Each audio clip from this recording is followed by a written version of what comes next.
প্রিয় দর্শক, সবাইকে শুভেচ্ছা জানিয়ে শুরু করছে আজকে টাইম এক্সক্লুসিভ অনুষ্ঠান। দর্শক, আজকে যে গুরুত্বপূর্ণ বিষয়গুলো আমাদের সামনে এসেছে তার কিছুটা অংশ আপনাদের বলার চেষ্টা করছি। প্রথমে যে বিষয়টি নিয়ে কথা বলতে চাইবো সেটা হলো মধ্যবর্তী নির্বাচন এবং এটার রোডম্যাপ কি। আর কথা বলবো সামনের মাসেই স্কুল খুলতে শুরু করবে এবং সত্যিকার অর্থে শিক্ষার্থীরা প্রস্তুতি বা কেমন নেবে এবং তাদের মানসিক স্বাস্থ্যই বা কতটুকু দেখা প্রয়োজন একজন অভিভাবকের, সেটি বিষয় আমাদের আলোচনায় থাকবে কুকুরদের মল নিয়ে একটি সিটি কাউন্সিল কয়েকটি বিল অনুমোদন করেছে, বিভিন্ন জায়গায় যে অপরিচ্ছন্ন থাকছে এই বিষয়টি নিয়েও আমরা আলোচনায় রাখতে চাই। ভার্জিনিয়া স্টেট ইউনিভার্সিটিতে কি হয়েছিল, কি তাণ্ডব ঘটেছিল, সেটাও আমাদের আলোচনায় থাকবে।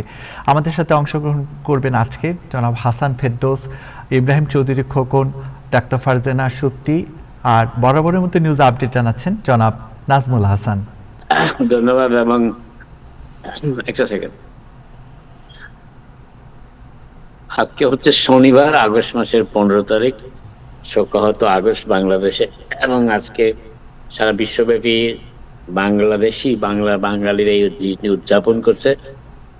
এবং বাংলাদেশের স্রষ্টা, বাংলাদেশের স্বপ্নদ্রষ্টা, বাংলাদেশের যার নেতৃত্বে বাংলাদেশ প্রতিষ্ঠিত হয়েছিল 71-এর যুদ্ধে নেমেছিল, সেই বঙ্গবন্ধু শেখ মুজিবুর রহমান আজকে প্রয়াণ দিবস।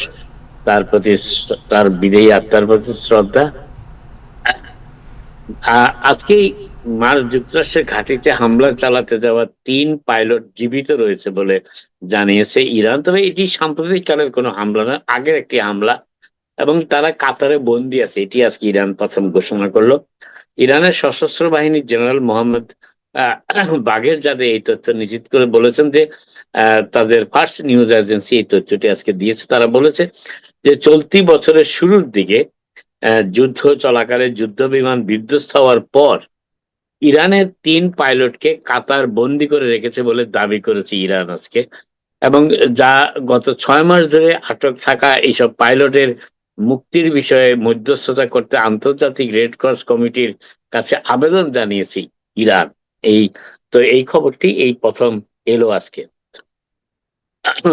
ইরানের বিরুদ্ধে লড়াইয়ে ট্রাম্প প্রশাসনের শীর্ষ কর্মকর্তারা অর্থনৈতিক চাপ, সামরিক চাপ নয়, এখন অর্থনৈতিক চাপ প্রয়োগের আরো জোরদার করার প্রস্তুতি গ্রহণ করছেন। তারা তেলের দাম কমিয়ে আনাকে যুদ্ধের অন্যতম প্রধান লক্ষ্য হিসাবে নির্ধারণ করেছেন ট্রাম্প প্রশাসনের সিনিয়র কর্মকর্তারা, এবং এমন এক নজিরবিহীন আর্থিক নিষেধাজ্ঞার প্রতিশ্রুতি দিয়েছেন ইরানের বিরুদ্ধে, যা তেহরানকে হরমুজ প্রণালী পুনরায় খুলে দিতে বাধ্য করবে। এই হামলার মাধ্যমে ইরান ইঙ্গিত দিচ্ছে যে আরো অর্থনৈতিক নিষেধাজ্ঞা তাদের উপর কোনো প্রভাব ফেলবে না।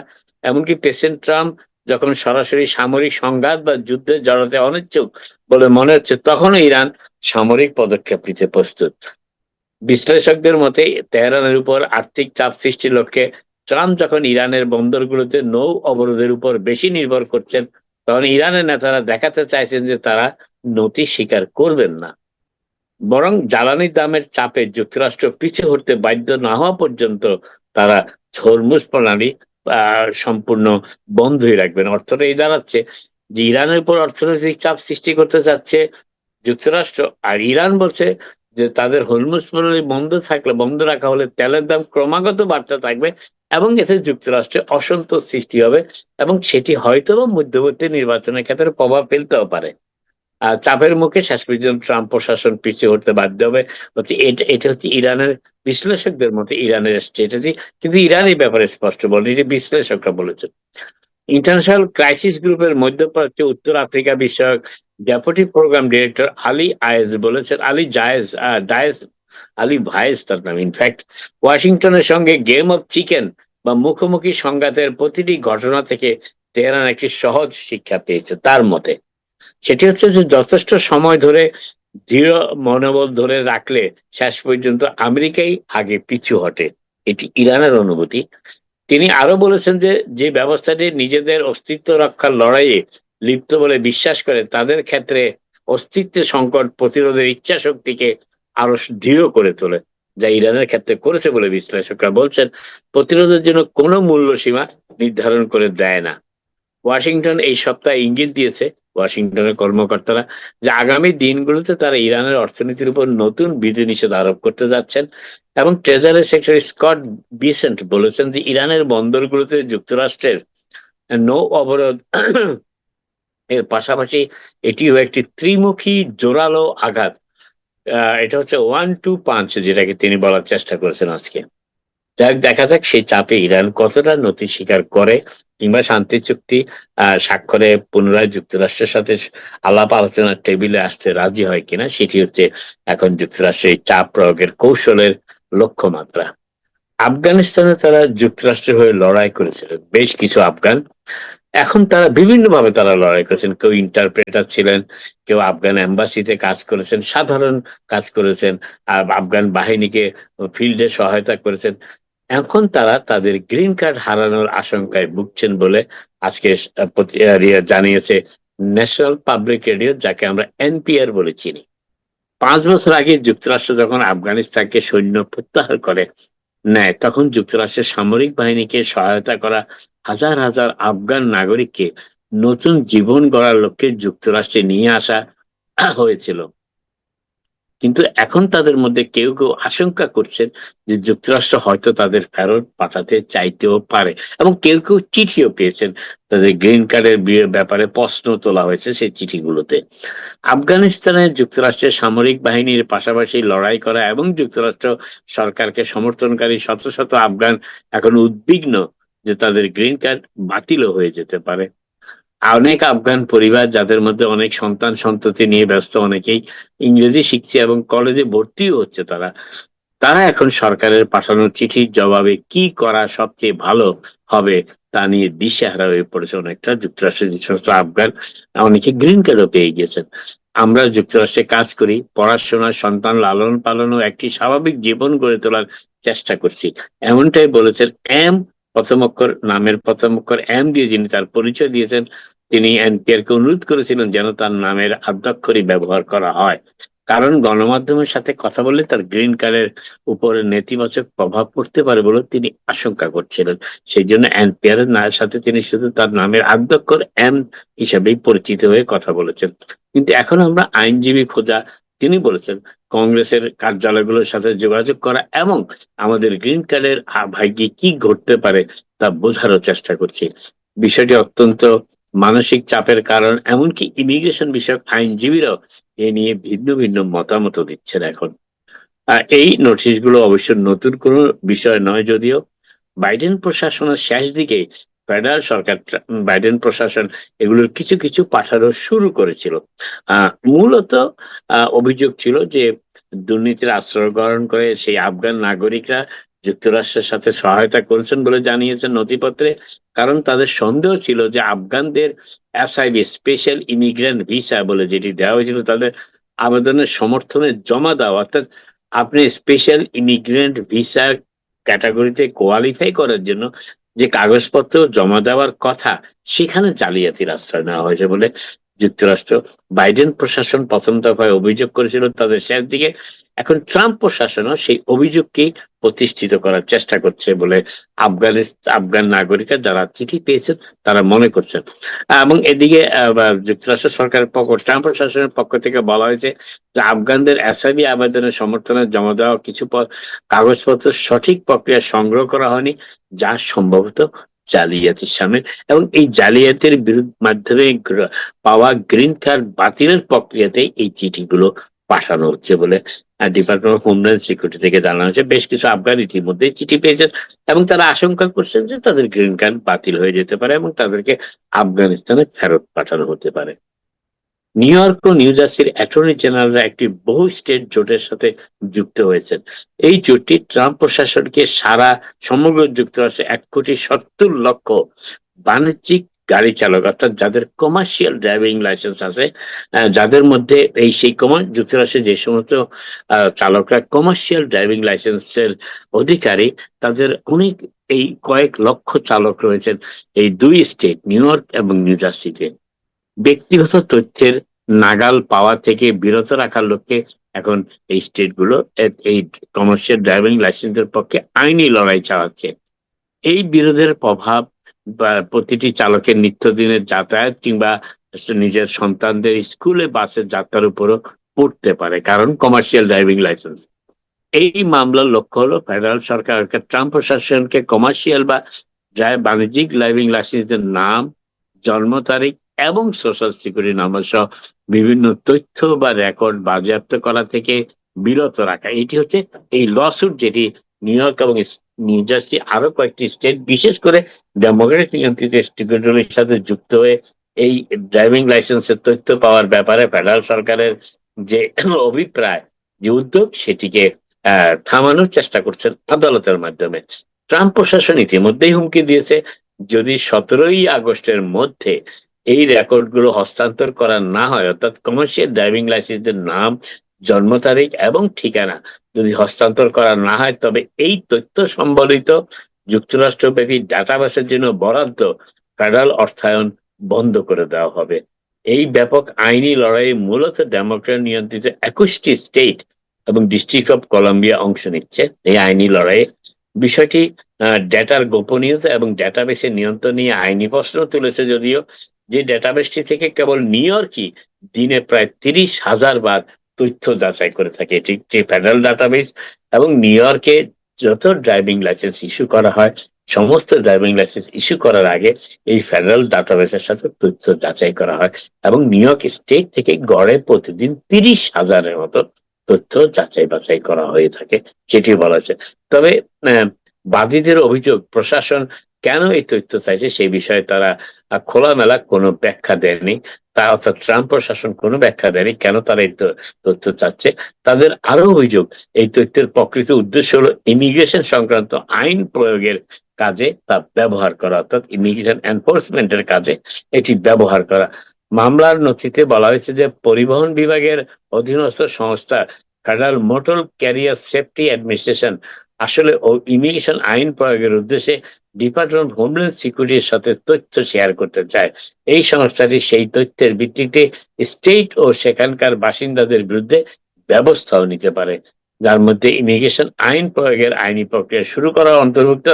এমনকি সেই তথ্য অসম্পূর্ণ বা ভুল হলো, ভুল তথ্যের মাধ্যমেও কারো বিরুদ্ধে ইমিগ্রেশন সংক্রান্ত বিষয়ে আইনি প্রক্রিয়া শুরু করা যেতে পারে, এমনটি মনে করছেন সেই স্টেট অ্যাটর্নি জেনারেল, যারা এই মামলা, এই ট্রাম্প প্রশাসন এই উদ্যোগকে থামানোর চেষ্টা করছেন আদালতে মামলা দায়েরের মাধ্যমে।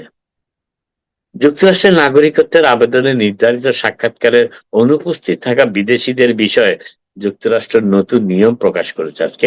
যুক্তরাষ্ট্রের নাগরিকত্ব N-400 যারা আবেদন করেছেন, সেই আবেদনের জন্য নির্ধারিত অ্যাপয়েন্টমেন্ট বা সাক্ষাতের সময় উপস্থিত হতে ব্যর্থ হলে বিদেশিদের ক্ষেত্রে কি ব্যবস্থা নেওয়া হবে সেই বিষয়ে USCIS তাদের নীতিমালার হালনাগাদ তথ্য জানিয়েছে। আজ ট্রাম্প প্রশাসন স্পষ্ট করে জানিয়েছে যে N-600 আবেদনকারীরা যদি কোনো গ্রহণযোগ্য কারণ ছাড়াই ASC অ্যাপয়েন্টমেন্ট সার্ভিস সেন্টার অনুপস্থিত থাকেন, তবে তাদের আবেদনটি, অর্থাৎ নাগরিকত্বের আবেদনটি পরিত্যক্ত কিংবা অ্যাবান্ডন হিসেবে পরিগণ্য হওয়ার ঝুঁকি থাকে। তবে যুক্তরাষ্ট্রের বাইরে কর্মরত সামরিক বাহিনীর সদস্যরা একটি বিশেষ ছাড়ের আওতায় রয়েছেন, যা তাদের আবেদন বাতিলের বা পরিত্যক্ত ঘোষণার সিদ্ধান্ত থেকে সুরক্ষা দেয় না।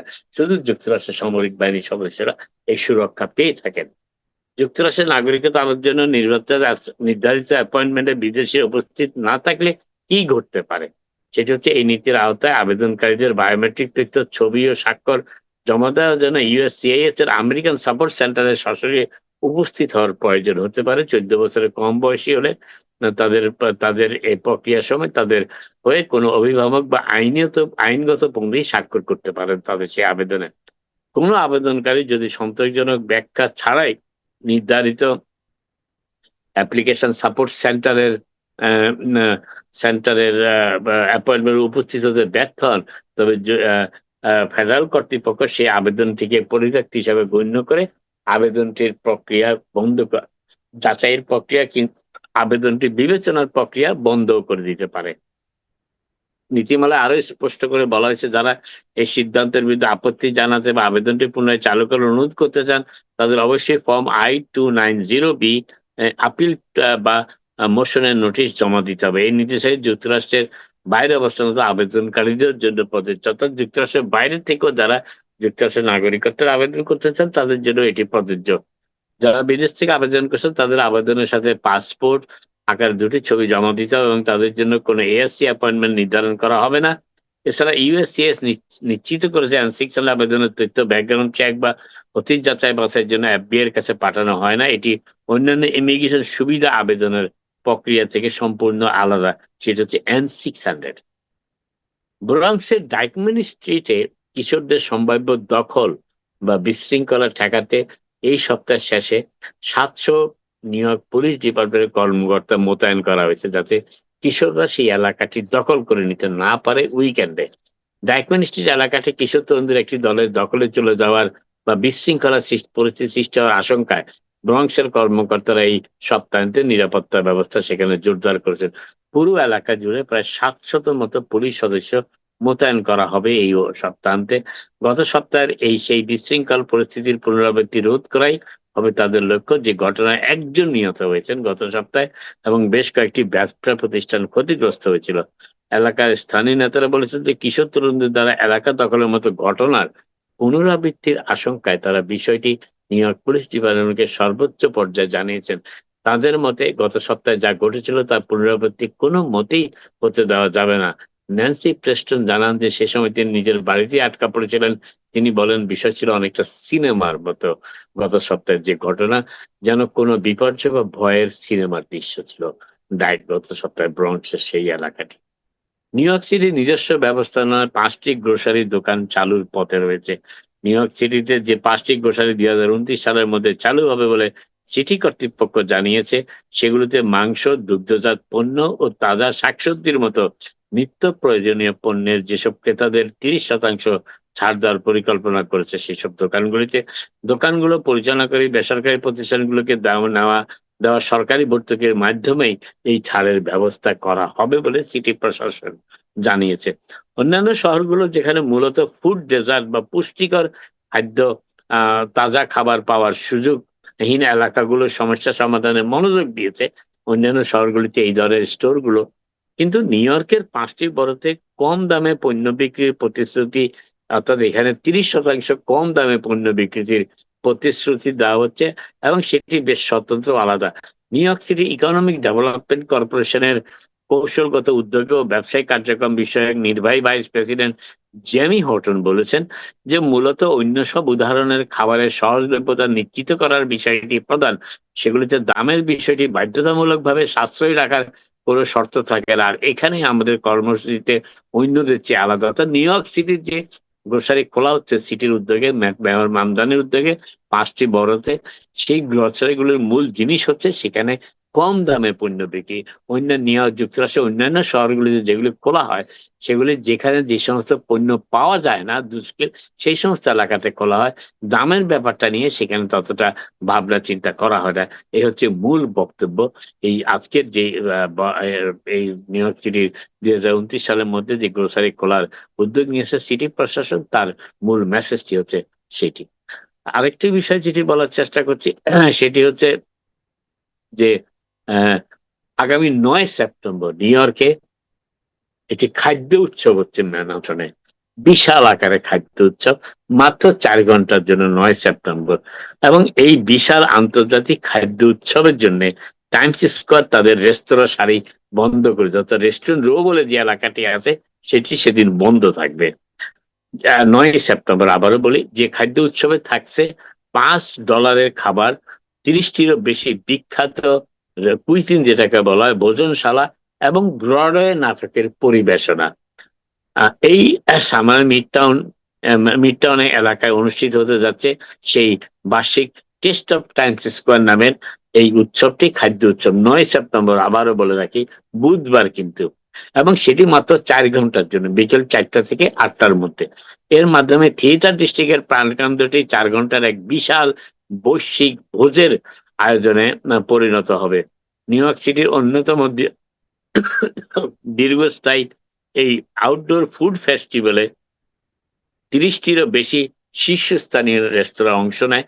সাশ্রয়ী মূল্যে সুস্বাদু খাবার, সরাসরি বিনোদন এবং স্থানীয় উদযাপনের মধ্য দিয়ে একটি চমৎকার সন্ধ্যা উপভোগের সুযোগ করে দেয় এই আয়োজন।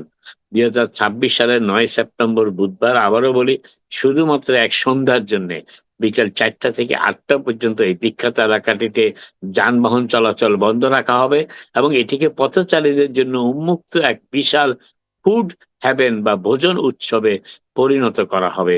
সাধারণত সোমবার অনুষ্ঠিত হলো, এবছর উৎসবটি বুধবার আয়োজন করার সিদ্ধান্ত নেওয়া হয়েছে। টাইমস স্কয়ার অ্যালায়েন্সের এই কৌশলগত পদক্ষেপের ফলে থিয়েটার প্রেমী স্থানীয় বাসিন্দা এবং দর্শনার্থীরা ব্রডওয়ে বুধবারের ম্যাটিনি শো এবং সান্ধ্যকালীন প্রদর্শনীর মধ্যবর্তী সময়ে বিশ্বমানের সব খাবারের স্বাদ নেওয়ার সুযোগ পাবেন। আপাতত এখানে শেষ করি, আবার আপনার সাথে কথা হবে। আপনারা সবাই ভালো থাকেন। অসংখ্য ধন্যবাদ। আমি এরই মধ্যে জয়েন করেছেন জনাব হাসান ফেরদৌস, আপনাকে ধন্যবাদ। এছাড়া ডাক্তার ফারজানা সত্যিও জয়েন করেছে। নাজমুল ভাই, একটি প্রশ্ন আপনার কাছে রাখবো শুধু। আপনি যে আউটডোর ফুড ফেস্টিভ্যালের কথা বলেছেন, খুব স্বাভাবিকভাবে বেশ বর্ণনা করেই বলেছেন।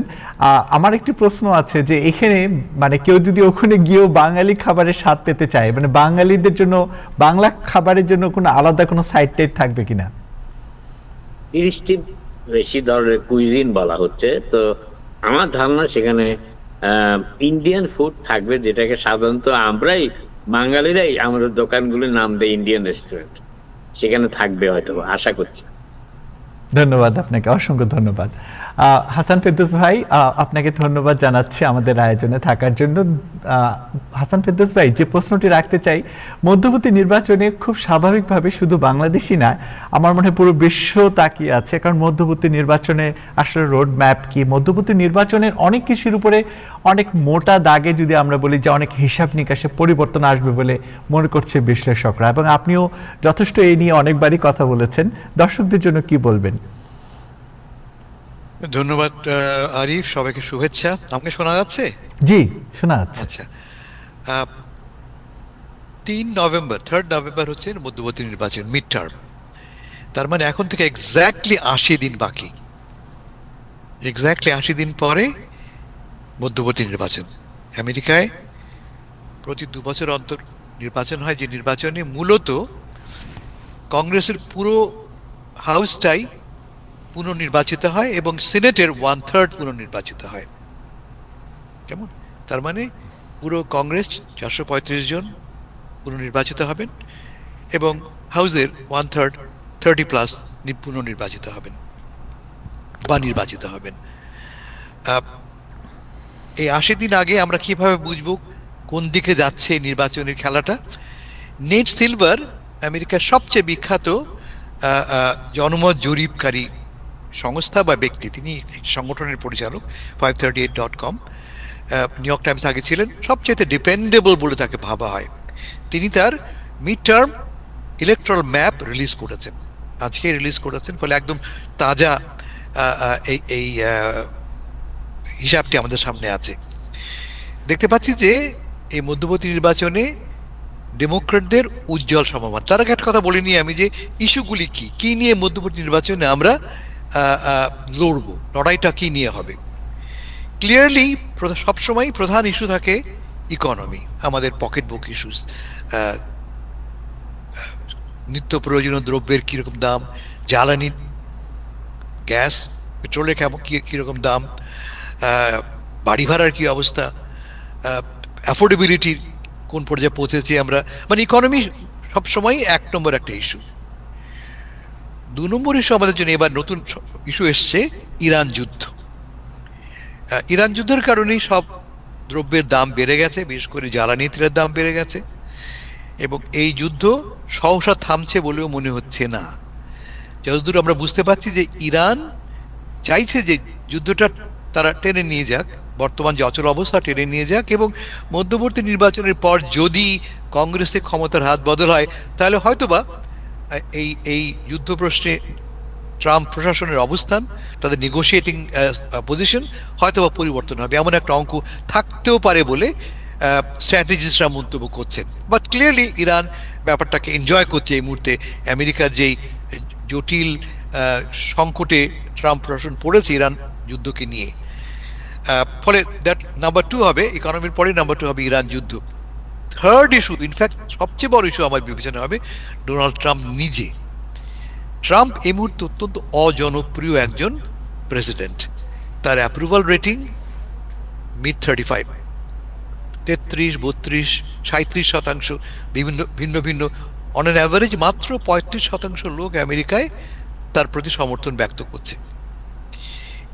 মিড টার্মের আগে, মাত্র 80 দিন আগে এত খারাপ অ্যাপ্রুভাল রেটিং নিয়ে যদি নির্বাচনে নামো, সেক্ষেত্রে রুলিং পার্টির অবস্থা খুব খারাপ হওয়ার কথা। সবাই সে কারণেই বলছে যে এবারের নির্বাচনে একটা ব্লু ওয়েভ আসছে। সুনামি অনেকে বলেছেন, আমি সুনামি বলবো না, একটা ব্লু ওয়েভ মানে ডেমোক্রেটিক ওয়েভ আসছে বলে ভাবা হচ্ছে। এবং আবার বললাম, তিনটে ইস্যু: ইকোনমি, ইরান ওয়ার এবং ডোনাল্ড ট্রাম্প নিজে। গাজা ইস্যুটাও একটা ফ্যাক্টর বটে, বাট গাজার সাথে আমি যুক্ত করছি ইরান যুদ্ধটাকে। নেট সিলভার যেই ম্যাপটা রিলিজ করেছেন, তাতে আমরা দেখতে পাচ্ছি যে এই মুহূর্তে যদি নির্বাচন হয়, যদি আজকেই নির্বাচন হয়, তাতে ডেমোক্র্যাটদের জেতার সম্ভাবনা 86%। কেমন? ডেমোক্র্যাটদের জেতার সম্ভাবনা 86%। এটা হাউসে, প্রতিনিধি পরিষদে। অন্যদিকে ডেমোক্র্যাটরা সিনেটেও কমফোর্টেবল অবস্থায় আছে, গ্যারান্টিড নয় কিন্তু কমফোর্টেবল অবস্থায় আছে। নেট সিলভারের যেই বিশ্লেষণ, তাতে দেখতে পাচ্ছি সিনেট পেতে হলে ডেমোক্রেটদের, সিনেট ও ডেমোক্রেটরা 57% অ্যাডভান্টেজে আছে। 57% সিনেটে, 86% হাউসে, 57% সিনেটে। তো সিনেটটা মোর ইম্পর্টেন্ট। সিনেটটাই আমাদের মার্কিন পররাষ্ট্র, মার্কিন নীতির চূড়ান্ত পাওয়ার সেন্টার বলতে পারি আমরা। সেখানে আমরা কি জানি, এই মুহূর্তে 47-53, 47 ডেমোক্রেট, 53 রিপাবলিকান। তো অ্যাটলিস্ট 3 বা 4টি সিট তোমার লাগবে, আসন লাগবে এই সিনেটের হাত বদল হবার জন্য। এবং আমরা দেখতে পাচ্ছি এই মুহূর্তে জনমত জরিপগুলি যে আছে, তাতে কি দেখতে পাচ্ছি আমরা? দেখতে পাচ্ছি আমরা যে নর্থ ক্যারোলিনাতে, ওহাইওতে, টেক্সাসে, মেইনে, আলাস্কাতে এবং পার্শিয়ালি মিশিগানে ডেমোক্রেটরা কমফোর্টেবল অ্যাডভান্টেজ নিয়ে গিয়ে আছে। তাদের দরকার 3+1, 4টা সিট তাদের দরকার। এবং এই আমি যে 5টা নাম বললাম, যদি 5টা তারা পেয়ে যায়, তাহলে তারা খুব কমফোর্টেবলি সিনেটের নিয়ন্ত্রণ ফিরে পাবে। কিন্তু সমস্যা আছে, ব্যাপারটা তো ইজি নয়। যেমন ধরা যাক মিশিগানে আমরা ধরে নিয়েছিলাম যে এলসাইড জিতবেন, কিন্তু সর্বশেষ যে জনমত জরিপ পাচ্ছি আমরা, তাদের দেখতে পাচ্ছি এলসাইদ পিছিয়ে আছেন, 2% ভোটে পিছিয়ে আছেন। তার একটা বড় কারণ, এলসাইদকে হারানোর জন্যে রিপাবলিকান প্রতিষ্ঠান তো আছে বটেই, তার চেয়ে বড় কথা AIPAC, American Israel political action committee সর্বশক্তি নিয়োগ করবে। আমরা জানি প্রাইমারিতে আমরা জানি কি এলসাইদকে হারবার জন্যে এইপ্যাক প্রায় $35 মিলিয়ন খরচ করেছে। সব মিলে প্রায় $70 মিলিয়ন খরচ হয়েছে নির্বাচনে। ফলে এই আগামী নির্বাচনে এখন যে শুরু হয়েছে ক্যাম্পেইনটা নভেম্বরের জন্য, তাতে এইপ্যাক ডেফিনেটলি আরও 30, 35 বা $40 মিলিয়ন খরচ যদি করে, অবাক হব না। ফলে মিশিগানটা গ্যারান্টিড নয়, যদিও মিশিগানটা কিন্তু এই মুহূর্তে ডেমোক্রেটদের নিয়ন্ত্রণে। যদি তারা এটা হারায়, তার মানে তারা একটা সিটিং পজিশন হারাচ্ছে, প্লাস তাদের যে জেতার সম্ভাবনা ছিল সেটা বাদ হয়ে যাচ্ছে। দুটো সিট একসাথে তারা বলতে পারি আমরা তারা হারাচ্ছে এই অঙ্ক থেকে। আর একটা ইন্টারেস্টিং অবস্থা হচ্ছে কি আলাস্কার কংগ্রেস ওয়ামেন আমরা জানি মেরি পেলটোলা, তিনি প্রাক্তন কংগ্রেস ওয়ামেন, তিনি ফাইট করছেন সিটিং রিপাবলিকান সেনেটর ড্যান সালিভানের সঙ্গে। মেরি পেলটোলা খুব পপুলার কংগ্রেস ওয়ামেন। কংগ্রেসটা হয় অনেক কম এলাকা জুড়ে, আর সিনেটটা হয় সারা রাজ্য জুড়ে। ফলে প্রশ্ন উঠেছে যে মেরি পেলটোলার পক্ষে কি পুরো আলাস্কা জুড়ে এই অল আলাস্কা নির্বাচনে যেটা সম্ভবপর? এই মুহূর্তে যে আমরা যেই জনমত জরিপ দেখছি, তাতে মেরি পেলটোলা এগিয়ে আছেন 47-45, 2% তিনি এগিয়ে আছেন। কেমন? তার মানে কমফোর্টেবল একটা অবস্থা তিনি আছেন। একই কথা হচ্ছে কি মেইনে আমরা জানি মেইনটা হবে পিক আপ একটা। মেইনের সিনেটর সুজান কলিন্স, তিনি দীর্ঘদিন ধরে সিনেটর হয়ে আছেন, মডারেট রিপাবলিকান তাকে বলা হয়। তিনি নিজেকে ইন্ডিপেন্ডেন্ট বলে দাবি করেন, যদিও দেখা যাচ্ছে যে প্রায় 95% টাইমস তিনি ট্রাম্পের পক্ষে ভোট দিচ্ছেন বা রিপাবলিকানের সঙ্গে ভোট দিচ্ছেন তিনি। কিন্তু এই মুহূর্তে এইবারের নির্বাচনে তার অবস্থাটা খুবই ভালনারেবল। তার একটা প্রধান কারণ, তিনি গর্ভপাতের পক্ষে যেই সমস্ত জাজ রায় দিয়েছিলেন তাদেরকে নির্বাচন করতে তিনি সাহায্য করেন। ফলে তার বিরুদ্ধে একটা ক্যাম্পেইন চলছে যে তিনি নারী অধিকারের বিপক্ষে, গর্ভপাতের বিপক্ষে, এবং এই ক্যাম্পেইনটা খুব শক্তভাবে জনপ্রিয় হয়েছে মেইনে। প্লাস মেইনের মানুষ, আমরা জানি মেইন একটা ব্লু স্টেট, এবং তারা চাইছে যে শুধু সুজান কলিন্স না, ট্রাম্প সরে যাক। ক্যাম্পেইনটা is not against Susan Collins, ক্যাম্পেইনটা এগেনস্ট ট্রাম্প। সে কারণে ভাবা হচ্ছে যে মেইনের যে ডেমোক্রেটিক ক্যান্ডিডেট ট্রয় জ্যাকসন, তার এই মুহূর্তে তিনি +5 পয়েন্টে এগিয়ে আছেন। ভেরি গুড, একটা ভালো কমফোর্টেবল অবস্থা তিনি আছেন +5 পয়েন্টে। কিন্তু আমি আগে যেটা বললাম, তাদেরকে হারানোর জন্যে আমেরিকার এস্টাবলিশমেন্টপন্থীরা, বিভিন্ন পলিটিক্যাল অ্যাকশন কমিটিগুলি একসাথে উঠে পড়ে লেগেছে, কারণ এরা সবাই প্রগ্রেসিভ। যেমন ট্রয় জ্যাকসন খুব ওপেনলি ইসরায়েলের বিরুদ্ধে অবস্থান গ্রহণ করেছেন, গাদা প্রশ্নে তিনি শক্ত অবস্থান নিয়েছেন। ফলে এই আগামী 80-75 দিনে আমরা দেখবো যে এই ফাইটটা কেমন তপ্ত হয়ে ওঠে, এবং এখানে প্রধান খেলা হবে টাকা পয়সা। Thank you. আপনাকে অনেক ধন্যবাদ হাসান ভাই, যে ব্যাখ্যাগুলো আপনি দিয়েছেন, আপনাকে ধন্যবাদ। এবার আমরা একটু যেতে চাই যে স্কুল, দীর্ঘদিন পর স্কুল খুলতে যাচ্ছে। খুব স্বাভাবিকভাবে অভিভাবকরা উদ্বিগ্ন, শিক্ষার্থীরাও স্কুলে যাবে। এজন্য শিশুদের মানসিক স্বাস্থ্য নিয়ে অভিভাবকদের জন্য কি পরামর্শ আছে, ডাক্তার সুপ্তির সাথে আমি এই বিষয়ে কথা বলবো। তার আগে একটু ওয়ালিউল আলম ভালো কাছে যেতে চাই। ওয়ালিউল আলম ভাই, আপনাকে ধন্যবাদ আমাদের সাথে যুক্ত হবার জন্য। আমরা ভার্জিনিয়া স্টেট ইউনিভার্সিটিতে যে বন্দুক হামলার বিষয়টি দেখলাম, এবং ক্যাম্পাস জুড়ে আতঙ্ক, অনেকে আহত হয়েছে। এই বিষয়ে আসলে এই ধরনের ঘটনাকে কিভাবে দেখছেন আপনি? ঘটনা তো দেখছি, আপনাকে ধন্যবাদ অনেক আমার সুযোগ দেওয়ার জন্য। ঘটনা তো আমরা দেখছি, দীর্ঘদিন ধরে দেখছি, এবং বিভিন্ন সময়ে বিভিন্ন স্কুল থেকে আরম্ভ করে প্রাইমারি স্কুল থেকে চলছে একের পর এক বন্দুক হামলা। এটা নিয়ে অনেক কথা হচ্ছে, বহুদিন ধরে কথা হচ্ছে, আজকে না। সেই প্রেসিডেন্ট ওবামা আমল থেকে আমি যখন আমেরিকার রাজনীতি সম্পর্কে কিছুটা ভাবতে শুরু করি, দেখতে শুরু করি, তখন থেকে দেখছি। এবং বন্দুক হামলা আমরা প্রায় দেখছি, প্রায় ঘটছে। তো এ নিয়ে বিভিন্ন বিল ইতিমধ্যে এর আগে এসেছে। আপনি বললেন যে রিপাবলিকানদের একটা বিষয় আছে, যে তারা বন্দুক ব্যবসা সাথে জড়িত, তাদের যে সংগঠনগুলো আছে তারা যেভাবে প্রচার চালাচ্ছে, ফলে কোনো প্রেসিডেন্টের পক্ষেই বা কারোর পক্ষে, সিনেটের পক্ষে বলেন বা বলে কংগ্রেসের পক্ষে এখন পর্যন্ত কোনো আইন পাস করা সম্ভব হয়নি। তা এটা নিয়ে জনমত অনেক কিছু নিয়ে হচ্ছে, যেমন বললেন গর্ভপাত নিয়ে হচ্ছে, তারপরে ইসরায়েল, প্রেসিডেন্ট ট্রাম্পের ইরান যুদ্ধ নিয়ে হচ্ছে। তো আমরা মনে করবো যে এই বিষয়ে জনমতগুলো আরো শক্তিশালী হওয়া উচিত। বন্দুক যুদ্ধ নিয়ে এই যেগুলো হচ্ছে, কোন সিনেটর যারা পদপ্রার্থী নির্বাচন আসছে, এখন পর্যন্ত এই বিষয়টা নিয়ে তারা কেউ কিন্তু তাদের ক্যাম্পেইনে কোনো কিছু যুক্ত করেনি তেমন ভাবে, মানে খুব জোরালো ভাবে। তো আমি আশা করব যে আমেরিকার জনগণ বিষয়টাকে খুব গুরুত্ব দিয়ে দেখবেন, এবং যারা আমাদের প্রতিনিধি, জনপ্রতিনিধি আছেন, যারা বন্দুক নিয়ন্ত্রণের পক্ষে থাকবেন, তাদের পক্ষে ভোট দেবেন। এটাই মনে হয় একমাত্র সমাধান। আপনাকে অসংখ্য ধন্যবাদ। আমরা আরও বেশ কিছু বিষয় নিয়ে আপনার সাথে কথা বলবো, তার আগে একটু ডাক্তার সুপ্তির কাছে যেতে চাই। আপনাকে ধন্যবাদ আমাদের আয়োজনে যোগদানের জন্য। আমি যে বিষয়টি নিয়ে আপনার সাথে আলোচনা করতে চাই, স্বাভাবিকভাবে শিক্ষার্থীদের তো জীবনযাপনে পরিবর্তন এসেছে, দীর্ঘদিন ধরে স্কুল বন্ধ, তো সামনের মাস থেকে স্কুল শুরু হতে যাচ্ছে। তো অভিভাবকদের জন্য আপনার কি পরামর্শ, শিশুদের মানসিক স্বাস্থ্য পাশাপাশি শিশুরা যেন তৈরি হয়ে স্কুলে যেতে পারে, এই জন্য কি পরামর্শ আছে? ধন্যবাদ আরিফ আপনাকে এবং টাইম টেলিভিশনকে। শিশুর মানসিক অবস্থা খুবই গুরুত্বপূর্ণ একটা বিষয়। আমরা জানি আমাদের এই দীর্ঘ ভেকেশনের পর অনেক প্যারেন্টসদের একটা প্রশ্ন থাকে, আমার সন্তান কি মানসিকভাবে তৈরি তার স্কুলের জন্য?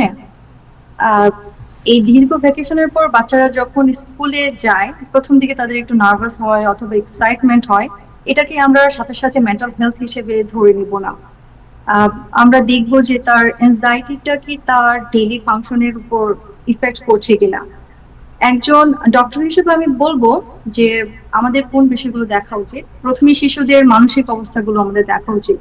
একটা শিশু সে তার বাবা মার সাথে কথা বলতে নিরাপদ বোধ করছে কিনা, সে তার ফিলিংস গুলো প্রকাশ করতে পারছে কিনা, সে পর্যাপ্ত ঘুমাচ্ছে কিনা, ফিজিক্যাল অ্যাক্টিভিটি, খেলাধুলা, তার ক্লাসমেটস ফ্রেন্ডস ওদের সাথে সে সুন্দর সম্পর্ক বজায় রাখতে পারছে কিনা, এই জিনিসগুলো ইম্পর্টেন্ট। আরেকটি কথা আমি বলতে চাই, স্কুলে প্রিপারেশনস মানে শুধু স্কুল সাপ্লাইজ, নিউ শুজ, বুক ব্যাগস এগুলো নয়। আমাদের খেয়াল রাখতে হবে যে আমাদের সন্তানটি কি মানসিকভাবে সে সেফ ফিল করছে কিনা, সে যখন কোনো কিছু তার কাছে খারাপ লাগছে সে সেটা নির্দ্বিধায় আমাদের কাছে বলতে পারছে কিনা।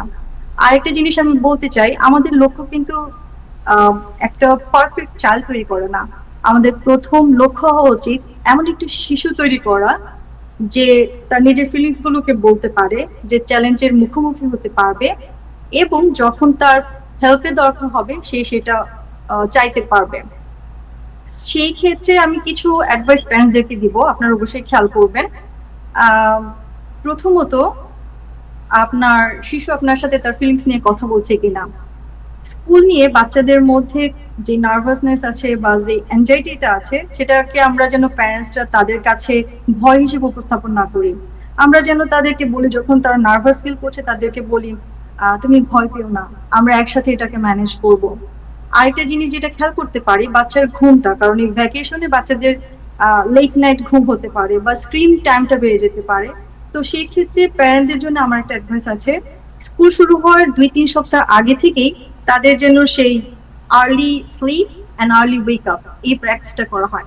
পর্যাপ্ত ঘুম যখন হবে বাচ্চাদের, তখন তার মুডটা ভালো থাকবে, তার লার্নিং ক্যাপাসিটিটা বাড়বে, এবং তার এই জিনিসগুলো খুবই গুরুত্বপূর্ণ। আরেকটা জিনিস হচ্ছে food habit, healthy food habit, physical activity এবং স্ক্রিন টাইমটাকে কমিয়ে যেন আমরা তাদের সাথে আমাদের ফ্যামিলি ইন্টারাকশনস বেশি হয়, হেলদি ফুড, সাফিসিয়েন্ট স্লিপ, এই জিনিসগুলোকে আমরা গুরুত্ব দিই।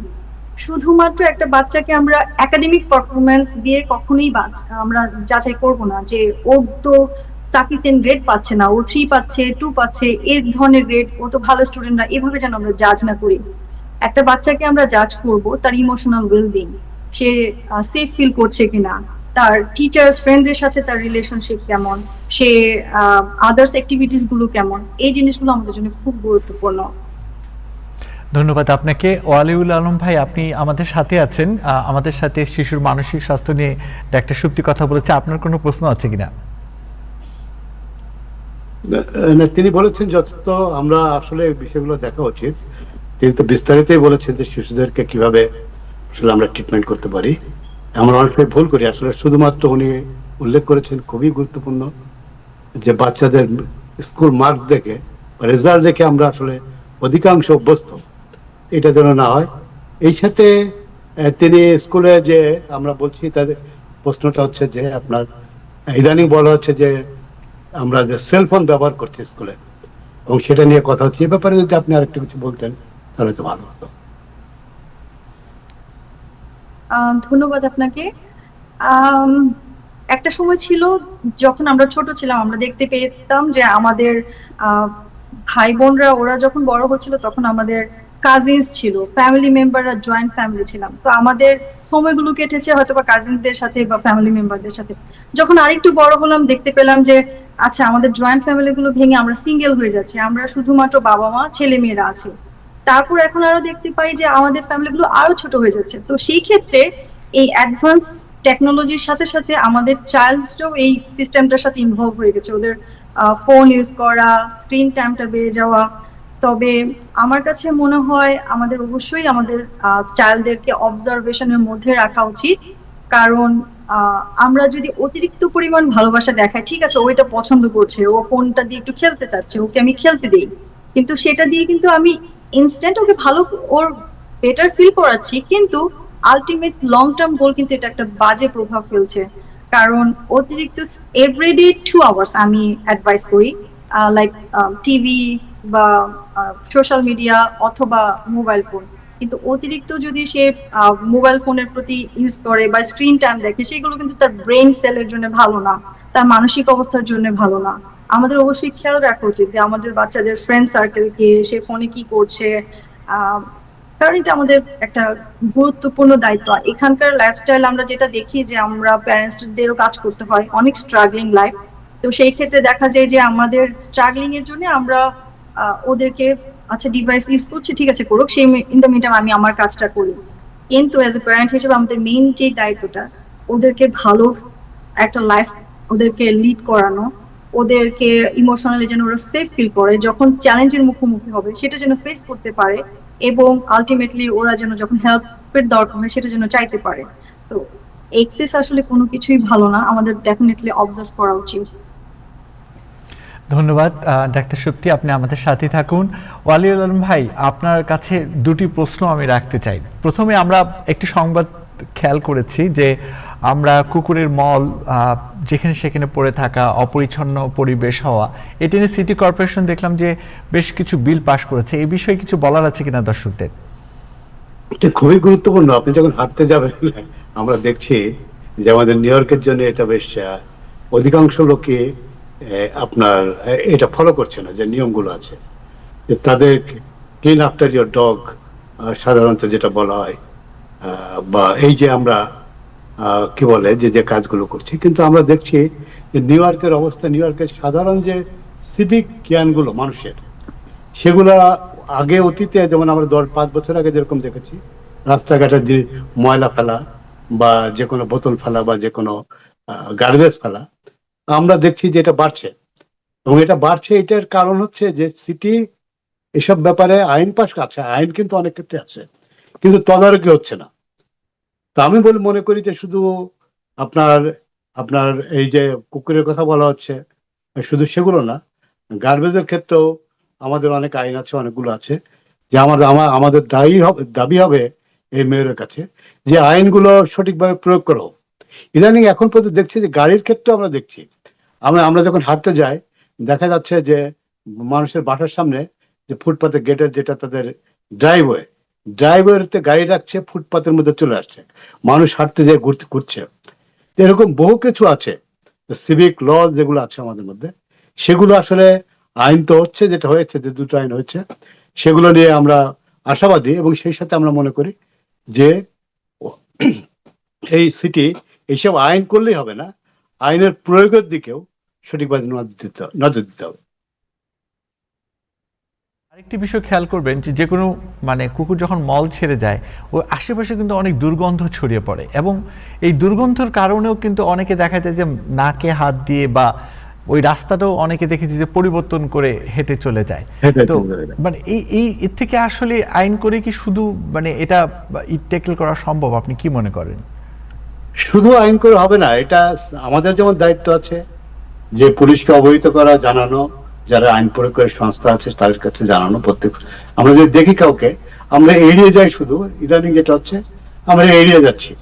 কিন্তু আমার বাসার সামনে একজন একটা কুকুর মূত্রত্যাগ করলো বা মলত্যাগ করলো, আমরা কি করি, আমরা সেটাকে প্রপারলি আমরা জানানোর চেষ্টা করি না, কারণ আমরা আজকে ভিডিও আছে, ক্যামেরা আছে, তার মাধ্যমে করতে পারি আমরা। তো যেটা হচ্ছে যে এর মাধ্যমে আমি আগেও বলেছি যে শুধু আইন করতে হবে না, শুধু এক্ষেত্রে না। আপনার দেখেন সিটিতে ময়লা আবর্জনা ছুটছে, আগে দেখতাম, আমি এমনও দেখেছি যে গাড়ি থেকে কিংবা যে কোনো রাস্তায় একটা ছোট্ট কাগজ ফেললো, কেউ একটা ফেলে দিল, হয়তো দেখেছে পুলিশ কিংবা যারা, পুলিশ কিন্তু সাথে সাথে টিকিট দিয়েছে।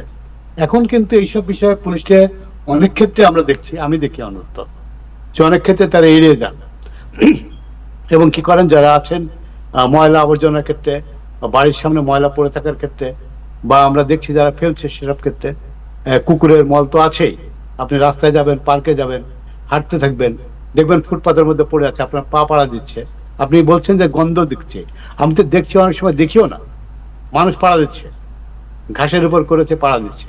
তো এই বিষয়গুলো আসলে শুধু আইন করে হবে না, আরো এটা তদারকি, এবং আমাদের যারা নাগরিক, আমাদেরও দায়িত্ব আছে যে ব্যাপারে যথাযথ কর্তৃপক্ষকে জানানো এবং তারা যদি কর্তৃপক্ষকে জানালে তারা যদি ব্যবস্থা নেয়, এখন আমি জানালাম ব্যবস্থা নিচ্ছে না, সেটাও তো হতে পারে, হচ্ছেও অনেক সময়, যে ফোন করে জানানো হচ্ছে পুলিশ আসছে না, পুলিশ দেখছে না, পুলিশ ব্যবস্থা নিচ্ছে না।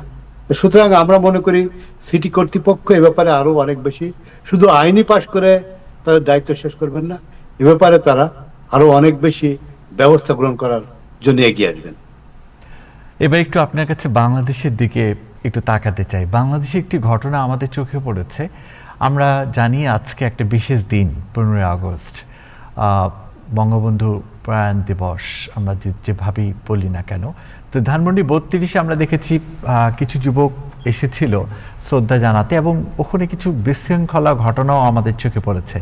তা আপনার মনে হয় যে আপনারও চোখে পড়েছে, এই বিষয়ে কিছু বলবেন কিনা?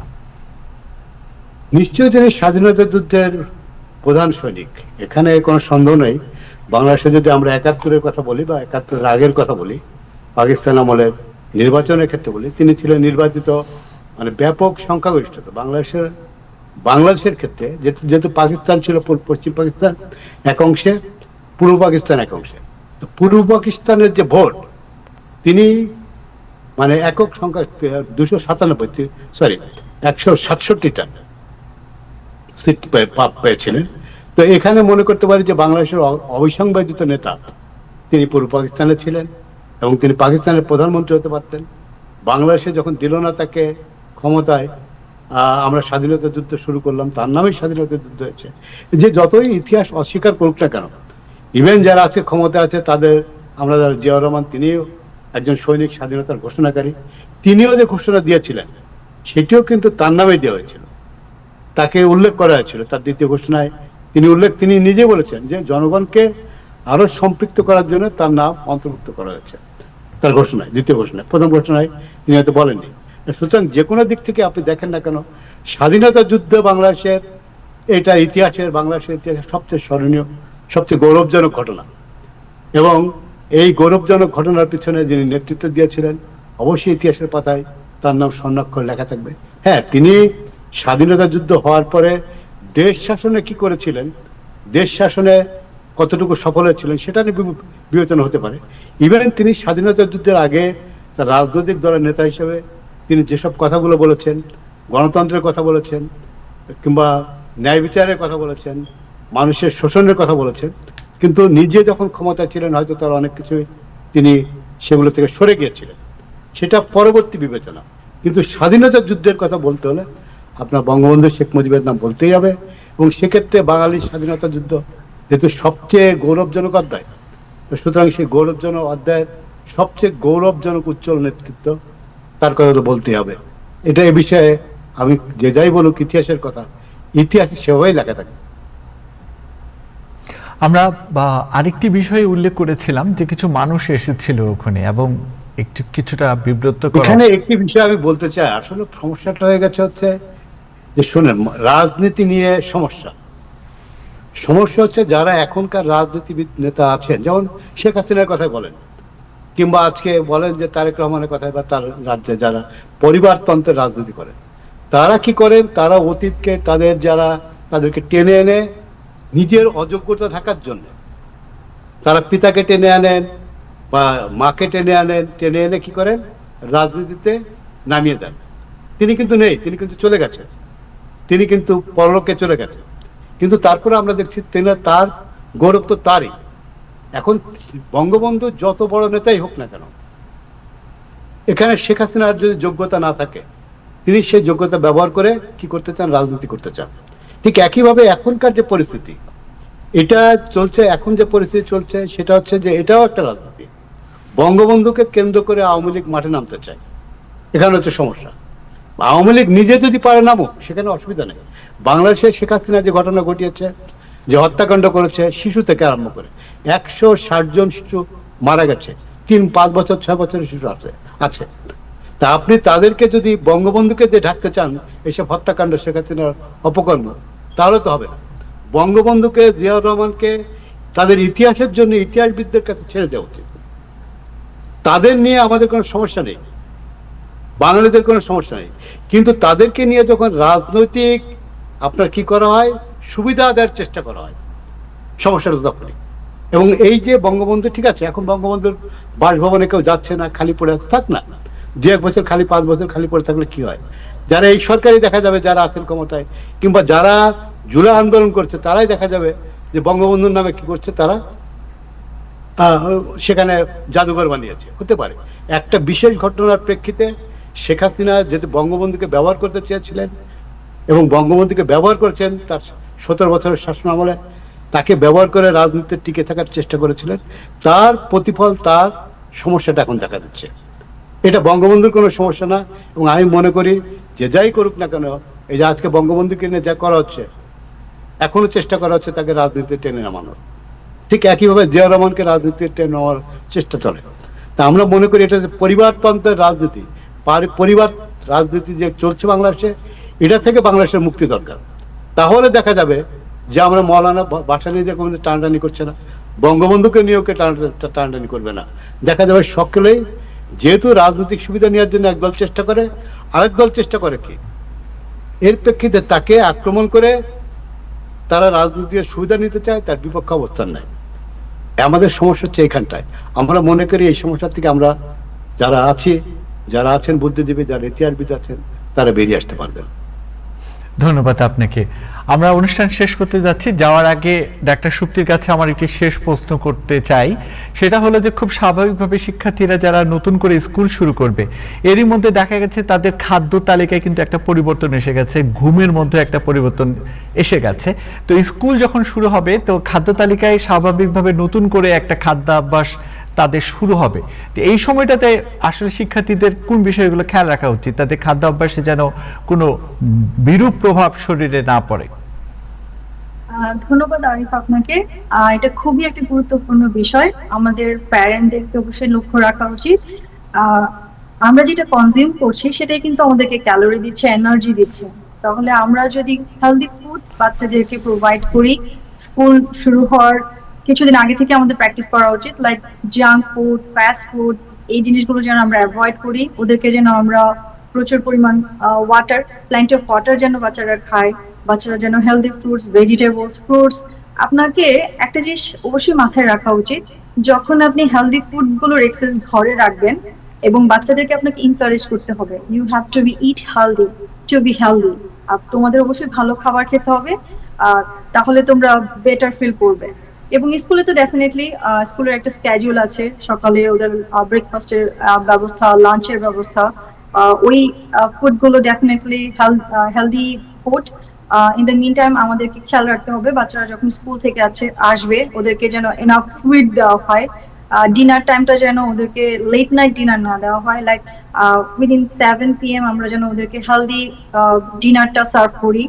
লাইক একটা প্লেট যদি আমরা চিন্তা করি, just not for the adults, বাচ্চাদের ক্ষেত্রেও আমরা যদি চিন্তা করি একটা প্লেট, তাহলে এটাকে যদি আমি হাফ করি, আমার হাফ হওয়া উচিত প্রোটিন, 1/4 হওয়া উচিত কার্বোহাইড্রেট, এন্ড 1/4 হচ্ছে আপনার ভেজিটেবলস, ফ্রুটস, এই জিনিসগুলো থাকা উচিত, অ্যান্ড মিল্ক, এগ। এই খাবারগুলো যেন অবশ্যই আমরা বাচ্চাদেরকে তাদের এনকারেজ করি, তোমরা এটা খাও, তাহলে ওরা বেটার ফিল করবে। ধন্যবাদ আপনাকে, অসংখ্য ধন্যবাদ। ওয়ালি আলম ভাই, আপনাকে অসংখ্য ধন্যবাদ আমাদের সাথে যোগদানের জন্য, ডাক্তার সুপ্তি সহ প্যানেলের সবাইকে। দর্শক, আজকের টাইম এক্সক্লুসিভ এই পর্যন্তই। সবাই ভালো থাকুন, সুস্থ থাকুন, টাইম টেলিভিশনের সঙ্গে থাকুন। আল্লাহ হাফেজ।